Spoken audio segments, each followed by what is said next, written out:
Hi everyone, Randy with Extreme Sandbox here. Today we're going to show you how to operate a bulldozer. So we get a lot of clients, a lot of different backgrounds out at our sites, and we've also get inquiries about how to do it. So today we thought we'd put you in our Komatsu D61 and kind of go over the controls and show you what it's like to operate a bulldozer. Let's check it out.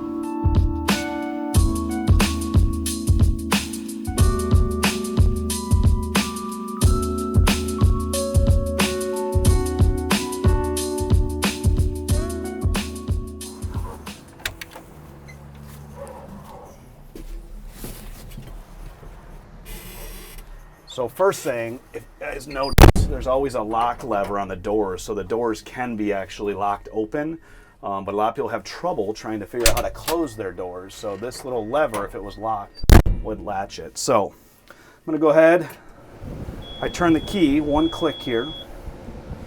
For this one, we're just letting the system boot up, holding it all the way over, and not starting it. While I'm waiting there, I'm gonna put my seatbelt on. Now, a lot of controls, there's a lot of different types of bulldozers out there. We've operated different brands. I'm gonna kind of make this a little bit generic, but it applies to really a lot of different pieces. Almost all of them have some kind of digital display on there. Obviously the basics, knowing what your fuel level is, seeing if there's any warning signs, anything like that. Right now everything looks good here. Usually for a bulldozer, you got two joysticks. Again, the levers are pretty standard. Left is always driving. Right is always your blade control. Those are the two different components. And then you've always got some other pieces on the equipment for accessories. So like this one's got a lever here on the right side. This would be for like a ripper. So sometimes on the back of a dozer, you'll see a big, like a thumb or something that you can put into the ground and tear through frost or hard ground. That's what operate that. So there's usually an accessory piece there. Other than that, there's always some other buttons. Each different brand of manufacturer has a few different tweaks on it, but again, the controls overall are pretty similar. The key there is most bulldozers have a single pedal, so if you look down here, I'm holding the pedal down, that's the decelerator pedal. That'll basically bring the engine down to idle when we're going, it's basically a stop. In other machines, there sometimes are two pedals. One does the same thing, it's a decelerator. The other one I like to call brake. It literally, for some larger dozers, just putting the engine down to idle, the machine will still roll. So you actually want to push the second brake pedal, that'll actually stop the machine completely. Our machines at the Sandbox have just one pedal, which is probably the more norm nowadays. So that said, climate control, again, our cabs are fully climate controlled. We run newer equipment, but depending on what you have, a lot of open cabs, that's pretty common. But we have air conditioning over our shoulder here. We have our throttle on the left, right there, up and down. You can hear the engine coming up and down there. And again, my joystick. So with this machine, I got the throttle up. You'll see this foot pedal. You can't hear it, that brings it down to idle. So I'll bring the air conditioning down a little bit and I go either way. Now for every dozer, for Komatsu's, they have safety lock levers. I really like the design they have. They have two safety levers, one on each side, and one controls the right joystick, one controls the left. Cat runs I believe it's a switch, a parking brake switch that would be on the dashboard. And John Deere, I believe, has a single lever on one side. Each manufacturer is a little bit different, but there's always going to be lock levers, some safety device, whether it's a parking brake or something that'll make that machine safe. Obviously, you don't ever want to have someone up on the tracks near the equipment when you engage these, okay? So right now I've got my foot down. I go ahead and pull these up. You can pull one at a time, and those basically activate my joysticks. So now both my joysticks are live, I'm in neutral. Now for driving this, your left hand again is steering. So you've got, for this one's forward, neutral, reverse, and it basically flips through the gears, and then to steer it is left or right. Again, each manufacturer's a little bit different. Some of you actually twist it a little bit to turn left or right. Komatsu just goes left and right like this. And then for speed control, there's these little buttons on the left joystick. And on the Komatsu, you've got a digital display in front of you that basically, again, you may or may not be able to see this, the little bars are going up and down, and that controls, you got an F for forward, R for reverse. That adjusts our speed setting on there, back and forth. Again, each manufacturer is a little bit different in how they make those speed adjustments, but there's usually something on that left joystick that'll adjust that. So that's our left. Now our right joystick is our blade control. So with this right joystick in general, if you pull back, you'll see my blade is raising up. These things, hydraulics always have hard stops, so they're gonna stop on their own. It's not, you don't wanna hit them hard, but again, people, you don't have to worry too much. See, if I pull all the way back in the right, it's all the way maxed out. So it goes forward, right and back, up and down. And then if I go left and right, it basically dips the blade corners down one side. So if I push it to the right, it goes right. Push to the left, it goes left. And it goes back and forth like that. And then on the Komatsu, there's a blade swivel. It basically swings the blade. So there's a little thumb here on the right that if I toggle this, if I pull back on it, it swings me to the left, push forward, it goes to the right. And this is basically, again, if you go back and forth here, we'll go both directions. Again, generally most dozers have a 6-way pitch blade. So you got the up and down, you got the corners up and down, and then you got the swing back and forth. Again, some other dozers can actually roll the blade too. So there's might be an 8-pitch blade there. And then the other option, some of it, I've seen it on CAT equipment, some have a blade shake. So usually there's a button on there that'll actually shake the blade to remove any material on there. For Komatsu, it's not really necessary. Once we go up the hill, we just lower the blade to dump any dirt off it, but that's all of our right. The other joysticks, buttons on here, the right on the Komatsu is a float. It basically disengages my hydraulics to the blade. So if I go down to the ground and if I hold it forward and push it, I get a float symbol on here. I'll go over that in a little bit, what that looks like, but that's basically when you're back dragging, when you want to smooth out material. And I get a float symbol on here. I'm going to take it out of float. And then there's like a joystick, there's a button underneath. If this was an intelligent machine, at least for a Komatsu, this is what turns on my automatics. So if it's set to grade or whatever, that would engage that. So that's all the joysticks, all the controls there. So now, again, pretty simple. Right to drive it, I'm in driving position, get the blade. Usually want the blade a few feet off the ground so you can see all the way over it. You're not touching. I'm gonna put it in forward gear, which is right there. And then I'm gonna set I always recommend starting slowest, so I'm down to 2 tick marks. And now if I just let my foot off, that dozer is driving on its own. You'll see I got no feet, nothing on the controls. Now the machine's driving on its own. Now with my left hand, again, if I wanna start steering to the right, I just start pulling that to the right. And again, for the Komatsu, it's just going to the right like this. If it was some other machines, you actually have to turn that left joystick.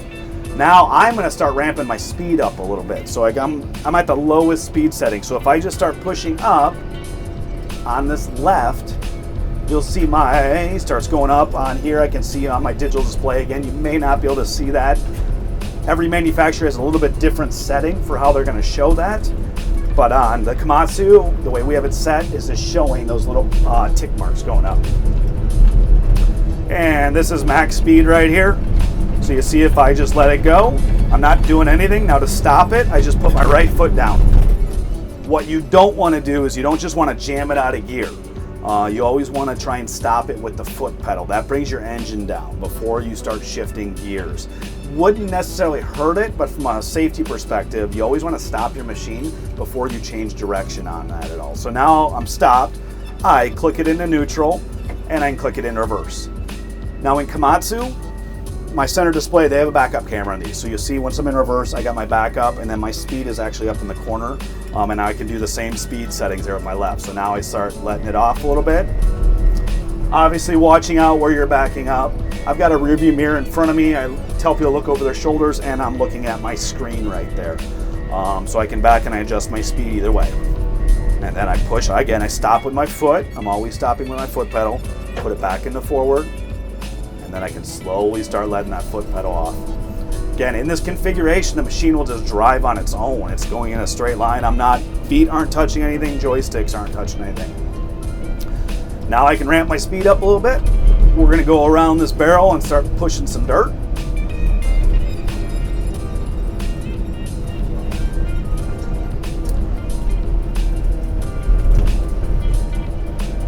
Now the key on a dozer and anything is slow, kind of subtle little adjustments with the blade. You see, as hard as I hold this, it does that turn. If I hold this all the way over, you'll literally see one of my tracks actually starts going reverse, my opposite. So this thing will turn on a dime. It'll do a 180. Obviously, you're kind of disturbing a lot of the ground there, so you try and do nice, slow, subtle, little adjustments there. For us, I'm just trying to line up over here. push dirt straight that way. So I'm kind of where I'm at, where I want to push dirt. So first thing I generally tell people, I recommend setting speed all the way down.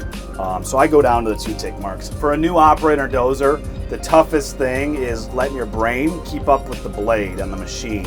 And that's why for a newbie, you want to be at the lowest speed setting. Otherwise, you just can't keep up.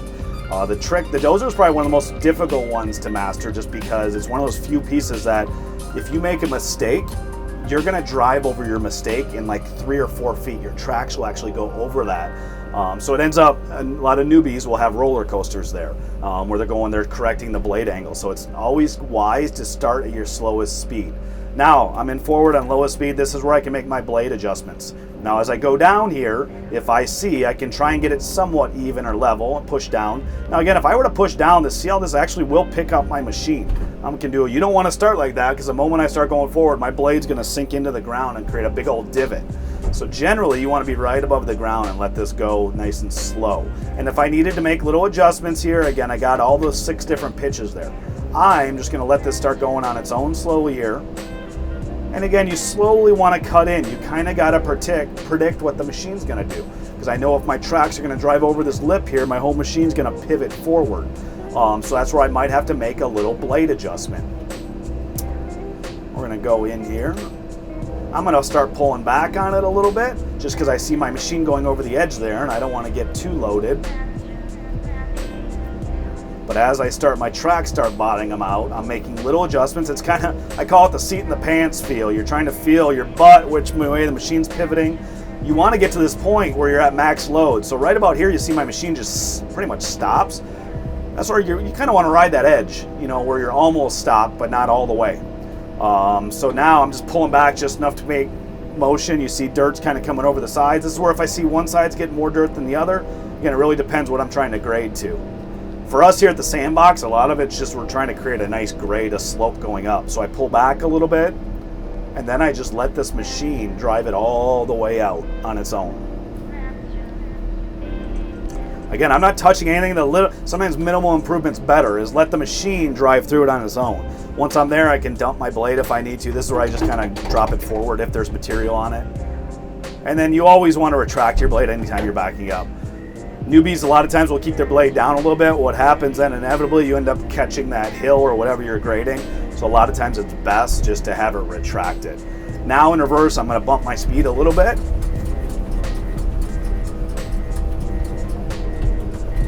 And that's it. For this one, I'm just going to go for a deeper trench. So I'm not even going to back all the way out. Put it back into forward. I'm going to lower my speed a little bit more. And again, the trick here is really kind of realizing that your blade is creating your roadway in front of you.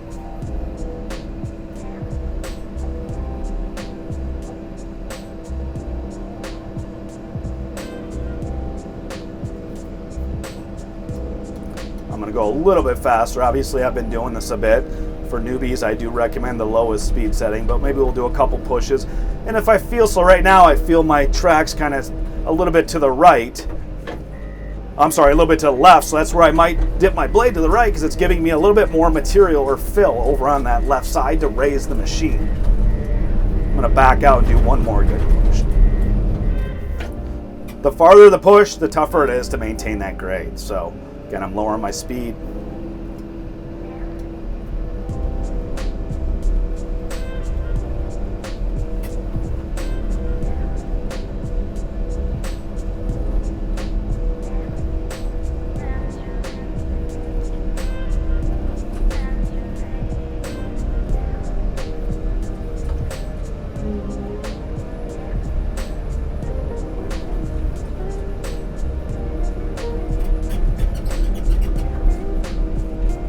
Boom.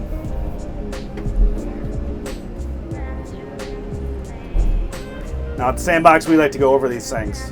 Probably not something you do on a job site, but usually we grab and kind of teeter-totter. Bulldozers are very stable machines, so that's the only real benefit, is a lot of that weight is down low between the tracks. So the machine, really, I'd say tough to get in trouble in a dozer because they're pretty stable, unlike an excavator or a wheel loader. So that's kind of pushing dirt. Now I can show a little bit of backfilling. So then on this, if I just want to spin all the way around, I can literally do a 180 And now I'm aiming at my trench again. For this, I'm just dropping that blade, dropping my speed, and I'm just trying to get my blade right at the base here. These are kind of short, repetitive pushes. Always want your nose ideally aiming towards the deepest part of the trench, because you'll kind of, that's where we're trying to push our material. Now this is where we might start using that blade swivel. So if I come off here on the side, my nose is still aiming over there, but I want to pull all this material, this ridge line, on the right side to the center.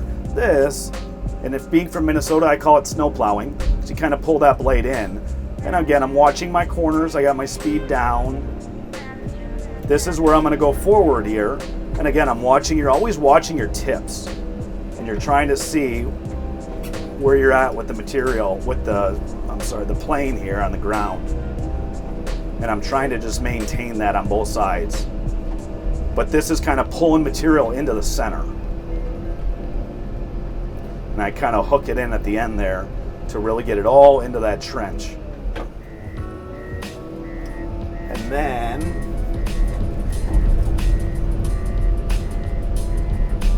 I do one more of those from the other side.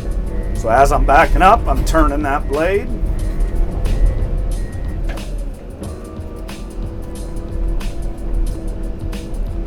And this one I'm pulling into the center to the right now. I'm trying to kind of combine the both of them.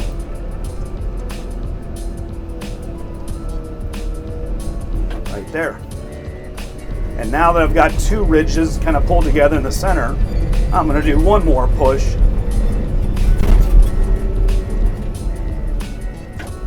Right down the center.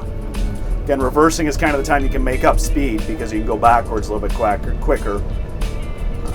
Don't want to get blade in too deep here, but I'm going to try and carry this all the way forward. And again, I'm just trying to get all this to kind of fill it in. Generally it did, pretty close. Not ideal, again, for doing it quickly. That's what we try to do. Now we show backfilling a little bit, or back dragging. I did a rough finish there. Now, generally most dozer work is done pushing forward. But there is a way to back drag and use the bottom of the blade going reverse. Komatsu, you said there's a right thumb trigger on the very top. So the bottom trigger there goes left and right, swings it. This one actually helps engage. So if I push this all the way down and I press that button, I get a float symbol. Right now, the blade is floating, and what that means, it's basically disengaged the hydraulic. It's not going to raise it up or down. I can still go left and right like this, and I can even twist it left and right, but it will not put any downward pressure on there.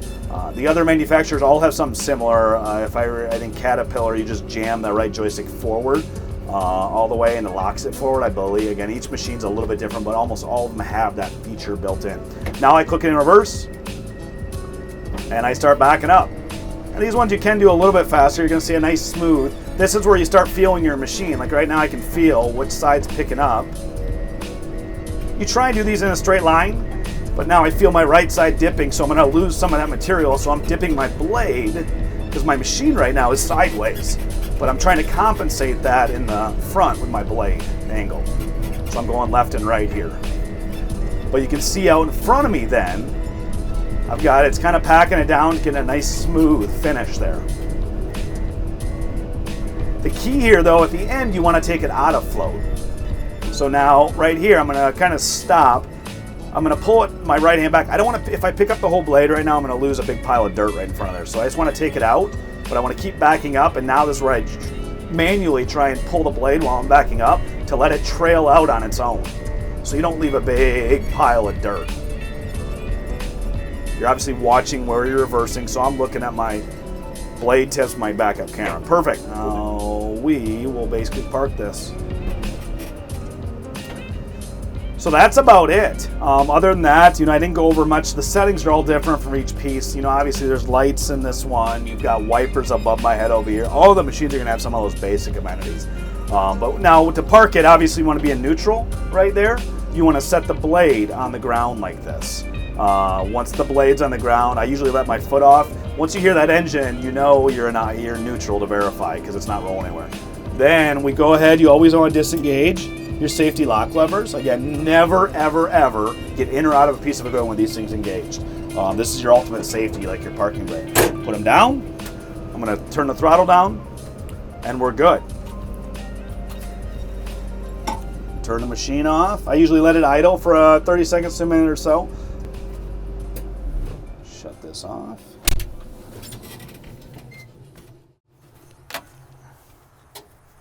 Three points of contact coming down the machine. So that's how you operate a bulldozer. Again, by no means am I an expert, but that would at least show you enough of the basics to get you started. It takes operators, experts, years and years and thousands of hours to get really good at grading, but that at least shows you how to safely operate a bulldozer. Thanks for tuning in.